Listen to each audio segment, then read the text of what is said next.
El silbón del camino viejo. La historia que les voy a contar no es una de esas leyendas urbanas que se desvanecen con la luz del día. Es algo que mi abuelo me contó y que él escuchó de su abuelo. Dicen que es una maldición que se ha paseado por los caminos polvorientos de nuestra región por generaciones. Todo comenzó con la familia de los Arriaga, conocidos por tener un rancho en los que hoy llamamos el Camino Viejo. No era un camino, en realidad.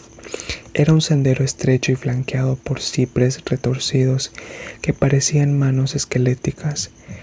Era el único atajo para llegar al pueblo más cercano y a menudo era la única ruta. El patriarca, don Mateo Arriaga, era un hombre de carácter duro, de esos que creen que la única forma de que sus hijos salgan adelante es a base de mano dura. Su hijo mayor, Luis, era su principal objetivo. Luis era un joven de 16 años, alto, flaco y con la mirada siempre perdida en el horizonte. Tenía una fascinación por el bosque y pasaba los días tallando figuras de madera y escuchando el canto de los pájaros. Una noche, en pleno mes de agosto, Luis le confesó a su padre que estaba enamorado de una joven del pueblo vecino, María, hija del molinero. Don Mateo se puso furioso. No solo despreciaba el molinero, sino que consideraba que el amor era una debilidad. Le prohibió a Luis verla y para que no saliera, lo encerró en el granero. Luis, desesperado, escapó esa misma noche, rompió la cerradura y huyó a caballo en dirección al molino. Quería ver a María y explicarle que su padre no podía separarlos, pero la noche era cerrada, sin luna, y las sombras de los cipreses se movían como si tuvieran vida propia.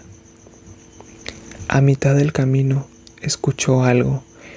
No era el aullido de un coyote ni el canto de una lechuza, era un silbido.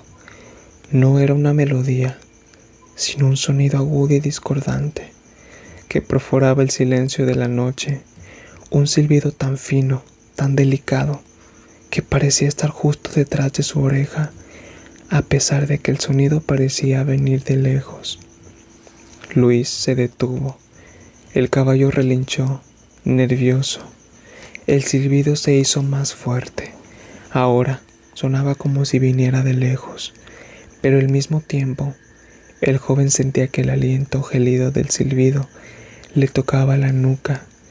Cuando el silbido sonaba fuerte, significaba que estaba cerca, y cuando era débil, era que estaba lejos.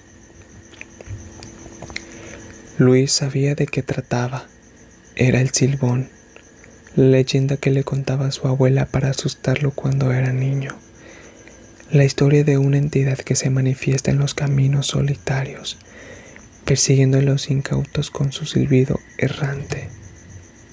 Luis, asustado, espolió a su caballo y se lanzó al galopeo. Luis, asustado, espolió a su caballo y se lanzó al galope, pero el silbido lo seguía. Se volvía más fuerte, luego más débil y jugando con su mente, haciéndole creer que estaba cerca y lejos al mismo tiempo. El terror le nubló el juicio. En la oscuridad el caballo tropezó con una raíz expuesta y cayó, arrastrando a Luis con él. El impacto fue brutal. Luis se golpeó la cabeza y perdió el conocimiento. Cuando despertó estaba en una zanja, cubierto de barro y con un dolor agudo en el costado. El caballo había desaparecido y el silbido se había detenido. Con la cabeza aturdida se puso en pie y cogió en dirección al rancho. Pensó que era el silbón, lo había dejado oír que había tenido suerte, pero el silbón nunca deja ir a nadie. A medida que se acercaba al rancho, escuchó voces, las voces de sus hermanos llamándolo, las de su madre llorando y la voz de su padre furioso, gritando su nombre. Se dio cuenta de que no estaba buscándolo a él, Estaban buscándolo a él, pero con un miedo diferente. Se escondió detrás de un viejo roble y desde allí vio la escena más espeluznante de su vida. Sus hermanos, portando antorchas, estaban buscando algo y lo encontraron. El cuerpo del molinero, María y toda su familia, brutalmente asesinados. La casa del molino estaba en llamas. El horror se apoderó de Luis. ¿Cómo podía ser? Él había estado con el Silbón, no allí. Fue entonces cuando lo vio. En el sendero a lo lejos, una figura alta y delgada se movía lentamente. Llevaba a la espalda un saco del que sobresalía una mano y un pie. Era el molinero. Y la figura, con la espalda encorvada, se acercaba a su rancho. El silbido volvió, pero esta vez era una sola nota larga y sostenida, y Luis entendió. El Silbón no era una entidad que te mataba. El Silbón te elegía, te poseía, te obligaba a hacer sus crímenes. Te hacía creer que estabas huyendo de él, cuando en realidad te convertía en él. Luis, en un acto de desesperación, corrió de vuelta al bosque. Ya no era un escape, sino una huida de sí mismo.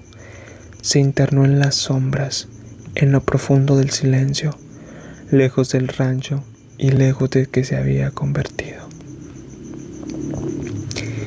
Mi abuelo me contó que, desde esa noche, el silbido de Luis se unió a los otros y que de vez en cuando, si pasas por el camino viejo en una noche sin luna y escuchas un silbido que suena cerca y lejos al mismo tiempo, es mejor que te alejes, porque no sabes si eres el que huye del Silbón o si eres el próximo Silbón. Y como siempre decía mi abuelo, si el silbido es agudo, corre, porque estás lejos. Si es grave y fuerte, no corras porque ya te ha alcanzado.